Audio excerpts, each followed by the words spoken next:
Hello नमस्कार दोस्तों, स्वागत है एक नई वीडियो में। और इस वीडियो में हम लोग उत्तक जो हमारा चैप्टर 6 है, ठीक है, जेसीईआरटी क्लास 9 का चैप्टर 6 है उत्तक, उसका अभ्यास के प्रश्न उत्तर करने वाले हैं।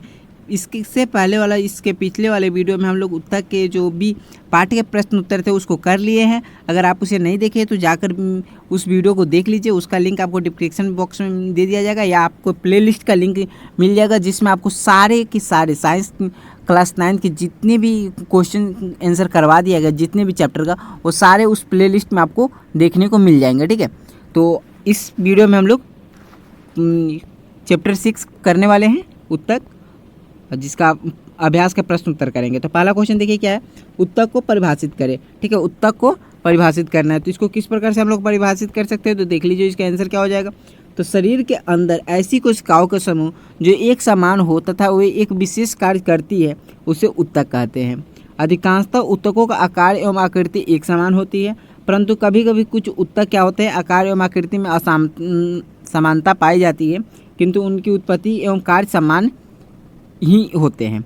मतलब जो उनका कार्य होता है या उत्पत्ति होता है ये एक समान ही होता है। ठीक है, और केवल आकृति और आकार में थोड़ा सा असमानता पाया जाता है, मतलब कुछ अलग हो जाते हैं। ठीक है, चलिए आगे बढ़ते हैं। ये आंसर आप फटाफट नोट कर लीजिएगा, उत्तक को परिभाषित करें। ठीक है, नेक्स्ट क्वेश्चन क्या है, नेक्स्ट क्वेश्चन है, कितने प्रकार के तत्व मिलकर जाइलम उत्तक का निर्माण करते हैं, उनके नाम लिखिए।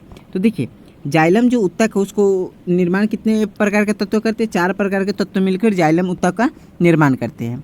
अब उनके नाम क्या क्या हैं, तो उनके नाम निम्नलिखित है। ट्रेडिक मतलब वाहिनिका जिसको हम लोग बोलते हैं। ठीक है, दूसरा हो जाएगा वाहिका। ठीक है, जाइलम प्रेनकाइमा, और चौथा क्या हो जाएगा आपका जाइलम फाइबर, मतलब जिसे रेसे भी बोलते हैं। ठीक है, आगे बढ़ते हैं। यहाँ देखिए 3 नंबर क्वेश्चन है कि पौधों में सरल उत्तक जटिल उत्तक से किस प्रकार भिन्न होते हैं। तो पौधा में जो सरल उत्तक होता है वो एक ही प्रकार की कोशिकाओं से मिलकर बना होता है और इसमें जीवित कोशिकाएं पाई जाती है, जबकि जटिल उत्तक जो होता है एक से अधिक प्रकार की कोशिकाओं से मिलकर बना होता है, और जिसमें अधिकतर कोशिकाएं जो होती है वो मृत होती है, मतलब मरी हुई होती है। ठीक है, आगे बढ़ते हैं।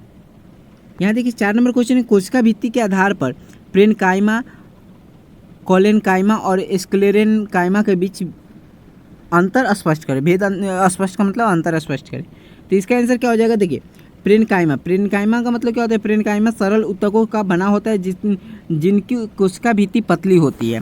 अब कोलेनकाइमा का क्या हो जाएगा, कोलेनकाइमा की कोशिकाएं अनियमित रूप से कानों पर मोटी होती है। ठीक है, उसी जगह पे स्क्लेरेनकाइमा का हो जाता है, स्क्लेरेनकाइमा उत्तक की भित्ति लिंग्रिन की कारण मोटी होती है। ठीक है, दूसरा इसका क्या विशेषता हो जाएगी, इनकी मतलब अंतर क्या हो जाएगा, इनकी कोशिकाओं के बीच काफ़ी खाली स्थान होता है जिसका अंतरा कोशिकीय स्थान कहते हैं। ठीक है, इसमें क्या हो जाएगा कि इनकी कोशिकाओं के बीच बहुत कम स्थान होता है, अर्थात अंतर कोशिकीय स्थान नहीं होता है, और इसमें कोशिका के भीतर कोई आंतरिक स्थान नहीं होता है। ठीक है, उसी प्रकार ये क्या होता है कि यह भोजन संग्रहण का कार्य करता है, यह लचीलापन होता है और ये मजबूती प्रदान करता है। ठीक है, तो ये मतलब तीनों का अंतर स्पष्ट कर दिए, मतलब भेद तीनों में क्या क्या डिफरेंस वो बता दिया गया। तो इसको फटाफट नोट कर लीजिए और ये आपका आंसर हो जाएगा, इसका किसका 4 नंबर का आंसर हो जाएगा। ठीक है,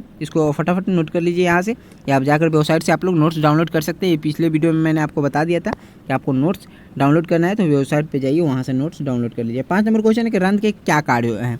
तो रंध्र जो उसका कार्य क्या है, तो रंध्र के कार्य निम्नलिखित होते हैं। जैसे रंध्र जो होता है वो प्रकाश संश्लेषण तथा श्वसन के दौरान गैसीय आदान प्रदान में सहायक होता है।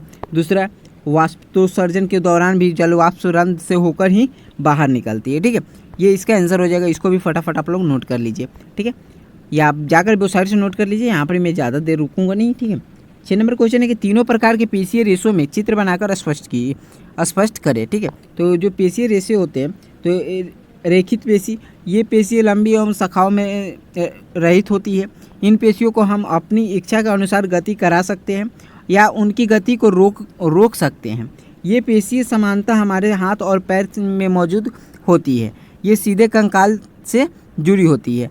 ठीक है, और इस प्रकार इसका चित्र आप बना लीजिएगा और उसका नाम भी लिख सकते हैं। ठीक है, इस प्रकार से। ठीक है, आप वेबसाइट से जाइए, वहाँ पर इमेज आपको सही से दिखेगा। ठीक है, अरेखित पेशी, अरेखित पेशी क्या होता है? ये पेशी है लंबी परंतु इसके सिर नुकीली होती है। अरेखित पेशी हमारे उन गतिविधियों को नियंत्रित करती है जिन्हें हम स्वयं संचालित नहीं कर सकते हैं। ये पेशी हमारी आँख की पलक, मूत्रवाहिनी आदि में पाई जाती है। ये हमारे आंतरिक अंगों की दीवारों में होती है। ठीक है, ये अरेखित पेशी होती है। ठीक है, इसको फटाफट आप लोग नोट कर लीजिए, आगे बढ़ते हैं हम लोग। ठीक है, ये कुछ इस प्रकार की होती है। अब देखिए कार्डिक पेशी, कार्डिक पेशी जो होती है, ये कार्डिक पेशी छोटी और चपटे सिर वाली होती है। ये जीवन भर प्रसार तथा संकुचन करती रहती है। इन्हें अनैच्छिक पेशी भी कहते हैं। ये हमारे हृदय में पाई जाती है और हृदय की दीवारों में पाई जाती है। ठीक है, इसको भी फटाफट आप लोग नोट कर लीजिए। और ये कुछ इस प्रकार की दिखती है। आप इसका चित्र बनाना तो बना सकते हैं, लेकिन इसको अगर सही से देखना है, इसका फोटो शायद यहाँ पर धुंधलापन आप लोग को दिख रहा होगा, तो आप वेबसाइट पर जाइए, वहाँ पर क्लियर दिखेगा। ठीक है, आगे बढ़ते हैं। यहाँ देखिए 7 नंबर क्या है? कार्डिक। कार्डिक मतलब कार्डिक पेशी का विशेष कार्य क्या होता है? मतलब हृदय पेशी का विशेष कार्य क्या होता है? तो देखिए कार्डिक पेशी जो होते हैं जीवन भर लंबद्ध तथा थकान रहित होकर फैलती एवं सिकुड़ती रहती है। इनके माध्यम से ही रक्त पूरे शरीर तक पहुंच पाता है। ठीक है, तो मतलब इसके ही द्वारा रक्त जो है हमारे पूरे शरीर तक पहुंच पाता है। ठीक है, आगे बढ़ते हैं। 8 नंबर क्वेश्चन है, रेखित, अरेखित तथा अक्राडिक पेशियों में शरीर में स्थित कार्य और स्थान के आधार पर स्पष्ट करें। ठीक है, तो यहाँ पर देखिए आप इसको जाकर कोशिश कीजिएगा इसको कि वेबसाइट से देखो, वहाँ पर सही से आपको दिखेगा। यहाँ पर मैं वहीं से वेबसाइट से ही मैं लिया हूँ। जैसे आधार क्या है? स्थित। अब स्थित जो होता है ये रेखीय पेशी, ये कहाँ होता है? ये ऐच्छिक होती है। इनमें गहरे तथा हल्के रंग की पट्टियाँ होती है, इसलिए इन्हें रेखित पेशियाँ कहते हैं। यह लंबी बेलनाकार शंक्वारहित और बहुनाभिया होती है। ठीक है, उसी प्रकार अरेखित पेशियाँ क्या होती है? ये अनैच्छिक होती है। इनमें गहरे तथा हल्के रंग की पट्टियाँ नहीं होती, इसलिए इन्हें अरेखित पेशियाँ कहते हैं। यह लंबी, एक केंद्रिकीय और एक सिर से नुकीली होती है। ठीक है, एक सिरे से नुकीली होती है। वहीं पर ही हृदय पेशी को होता है, ये अनैच्छिक होती है। इनमें धारियाँ अथवा गहरे तथा हल्के रंग की पट्टियाँ होती है। ये बेलनाकार शाखाओं वाली और केंद्रीय होती है। ठीक है, वहीं पर दूसरा कार्य के अनुसार पे क्या हो जाएगा? शरीर का इच्छा अनुसार गति प्रदान करती है। ये जंतु की इच्छा पर संचालित नहीं होती है। पेशियाँ स्वयं इनकी गति नियंत्रित करती है। और इसका लास्ट इसका हृदय पेशी का क्या हो जाएगा? ये पेशियों में नियंत्रित करके हृदय की धड़कन बनाए रखता है। ठीक है, आगे बढ़ते हैं। स्थान। अब ये प्रायः हाथ, पैर और तथा अस्थियों में जुड़ी होती है।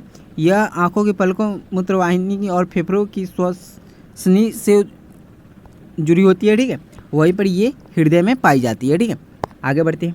यहाँ देखिए न्यूरॉन का एक चिन्हित चित्र बनाए, मतलब जहाँ पर आपको चित्र बना के साथ उसका नाम भी बताना है कि कहाँ पर क्या है। ठीक है, तो इस प्रकार से आप चित्र बना लीजिएगा। ठीक है, आप इसको जाकर वेबसाइट से देखिए, क्योंकि यहाँ पर आपको धुंधला दिख रहा होगा।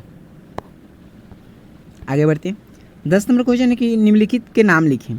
उत्तक जो मुंह के भीतरी अस्तर का निर्माण करता है। उत्तक जो मनुष्य में पेशियों का अस्थियों से जोड़ता है। उत्तक जो पौधों में भोजन का संवहन करता है। उत्तक जो हमारे शरीर में वसा का संचयन करता है। तरल अधात्री संयोजी उत्तक। मस्तिष्क में स्थित उत्तक। इस सबका आंसर अब देखिए सबका नाम क्या हो जाएगा। जैसे उत्तक जो मुंह के भीतर अस्तर का निर्माण करते हैं उसको क्या बोलते हैं? सल्की एपिथेलियम। ठीक है, वहीं पर उत्तक जो मनुष्य में पेशियों की अस्थि को जोड़ता है उसको क्या कहते हैं? कंडरा कहते हैं। ठीक है, वहीं पर सी उत्तक जो पौधों में भोजन का संवाहन करता है उसको क्या बोलते हैं? फ्लोएम बोलते हैं। ठीक है, उत्तक जो हमारे शरीर में वसा का संचयन करते हैं उसको क्या बोलते हैं? वसामय उत्तक कहते हैं। ठीक है, वहीं पर ई नंबर तरल अधात्री सहजी संयोजी उत्तक किसको कहते हैं? रक्त को कहते हैं। ठीक है, यहाँ पर एक मस्तिष्क से स्थित उत्तक क्या होता है? न्यूरॉन होता है। ठीक है, आगे बढ़ते 11 नंबर क्वेश्चन है। निम्नलिखित में से उत्तक के प्रकार का पहचान करें। त्वचा, पौधों में का हल्क अस्थियाँ, विकी नालिका, अस्तर संवहन या बंडल। ठीक है, देखिए त्वचा जो होते हैं अस्थिति सल्की एपिथेलियम होता है। ठीक है, वहीं पर पौधों का वलकुट क्या होता है? ये सरल अस्थाई उत्तक प्रेनकाइमा होता है। ठीक है, यहाँ पर अस्थि क्या होता है? संयोजी कंकाल उत्तक अस्थि होता है। ठीक है, आगे बढ़ते हैं। यहाँ देखिए विकी नालिका अस्तर ये घनाभाकार एपिथेलियम होता है। ठीक है, आगे बढ़ते हैं। यहाँ देखिए प्रेनकाइमा उत्तक किस क्षेत्र में स्थित होते हैं। तो प्रेनकाइमा जो उत्तक होता है पौधों के कोमल और नर्म भागों में पाया जाता है। यह एपिड्रीमिस के नीचे स्थित होता है। ठीक है, आगे बढ़ते हैं। पौधों में एपिड्रीमिस का क्या भूमिका है। ठीक है, तो एपिडर्मिस का क्या भूमिका है। तो पौधों में एपिडर्मिस पौधों के सभी भागों के बाहरी रूप में से रक्षा करती है। यह जल का क्षय रोकने के लिए मोम जैसी एक परत का निर्माण करती है तथा परजीवी कवक के प्रवेश से पौधों की रक्षा करती है। ठीक है, इसका आंसर फटाफट आप लोग नोट कर लीजिए।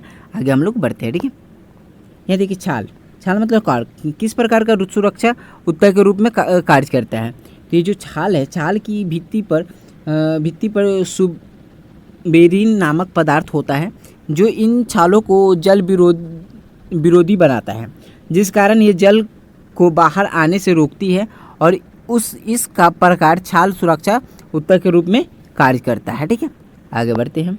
यहाँ देखिए निम्न दी गई तालिका को पूर्ण करें। तो यहाँ पर देखिए, यहाँ पर अस्थायी उत्तक है, सरल है। अब यहाँ पर सही से दिख नहीं रहा है, इसमें देखने की कोशिश करते हैं हम लोग। जटिल है। ठीक है, अस्थायी उत्तक में कौन कौन सा पाया जाता है, सरल और जटिल। अब जटिल में प्रेनकाइमा और ये दो आपका उत्तक और बताया गया था जो है, यहाँ पर जाइलम है, यहाँ पर फ्लोएम है। ठीक है, तो इस प्रकार से इसको भरा जाएगा। इस चीज़ को आप जाकर एक बार वेबसाइट से वहाँ पर इमेज आपको साफ दिखेगा, क्लियर दिखेगा, तो वहाँ से जाकर आप लोग इसका आंसर नोट कर लीजिएगा लास्ट वाला का। ठीक है, अगर वीडियो अच्छी लगे तो वीडियो को लाइक कर दीजिएगा, साथ में अपने दोस्तों के बीच शेयर जरूर कर दीजिएगा ताकि वो भी अपना नोट्स कंप्लीट कर सके। और मिलते हैं हम लोग नेक्स्ट वीडियो में, और आप लोग अपना पढ़ाई जारी रखिए। जय हिंद, जय भारत।